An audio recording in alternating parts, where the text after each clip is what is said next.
صحرائی پتنگ 3 ملکوں میں پھیلا ایک قدیم اور پراسرار مہمہ۔ دنیا کے ایک دور افتادہ علاقے میں پراسرار قدیم پتھریلی چٹانیں ماہرین آثار قدیمہ کے لیے ایک مہمہ بنی ہوئی ہیں۔ یہ مہمہ وسط ایشیا میں قازقستان، ازبکستان اور ترکمانستان کے درمیان پھیلا ہوا ریتلی اور چٹیلی وادیوں پر مشتمل 2 لاکھ مربع کلومیٹر پر پھیلا ہوا ہے۔ اس علاقے کی وسعت اپنی جگہ، لیکن یہاں کا ناقابل اعتبار موسم اور بارشوں کی کمی کے باعث یہاں رہائش پذیر ہونا جان جوکھم میں ڈالنے کے مترادف ہے۔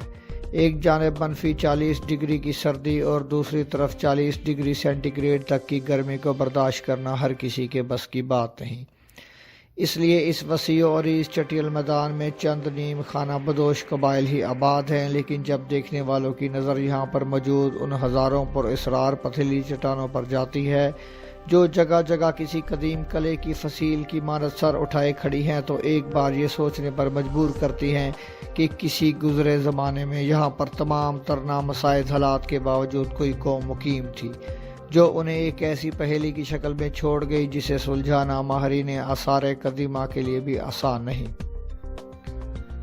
استرت میں موجود چونے کے پتھر کی چوٹیاں موسمی تباہ کاریوں کا شکار ہو کر کچھ عجیب و غریب خد و خال رکھتی ہیں، اور ان میں سے چند کی بلندی 200 میٹر کے قریب بھی ہے۔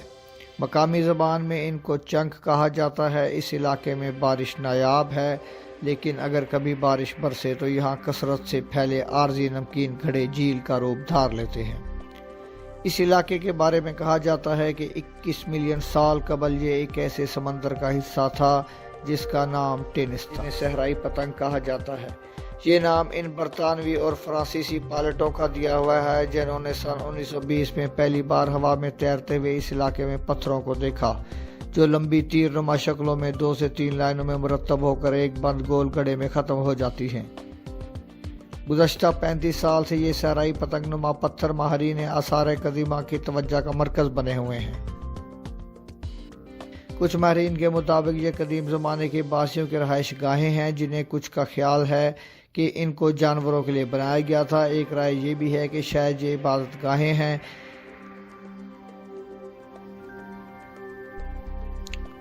ریڈیو کاربن طریقے سے یہ اندازہ لگایا گیا ہے کہ یہ کم از کم 2000 سال پرانے ہیں، اور ماہرین کا ماننا ہے کہ ان میں سے چند کو 20ویں صدی تک بطور شکار کا استعمال کیا جاتا رہا ہے۔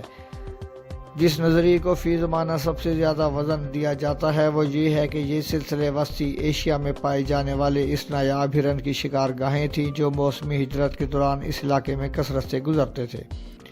تحقیق کاروں کے مطابق یہاں رہائش پذیر خانہ بدوشوں کے آباء و اجداد ہرنوں کو مخصوص شکل کے پتھریلے سلسلوں کی طرف پھانک کر انہیں آرام سے قید کر لیتے اور پھر ضرورت کے تحت جب چاہا انہیں خوراک کے لیے استعمال کر لیتے۔ گزشتہ کئی صدیوں سے یہاں یکے بعد دیگرے کئی تہذیبیں آباد ہوئی۔ اسکاٹ لینڈ کی ماہرین آثار قدیمہ پروفیسر ایلس کے مطابق یہ خطہ 20ویں صدی تک موسم سرما میں شکار کے لیے مشہور تھا۔ اس پراسرار اور قدیم تہذیبوں کے مسکن تک پہنچنا ہو تو قازقستان جانا پڑے گا، جہاں کے جنوبی علاقے میں قازقستان نیچر ریزرو قائم کیا گیا ہے۔ سن 1984 میں قائم ہونے والا یہ پارک لندن کے مجموعی رقبے سے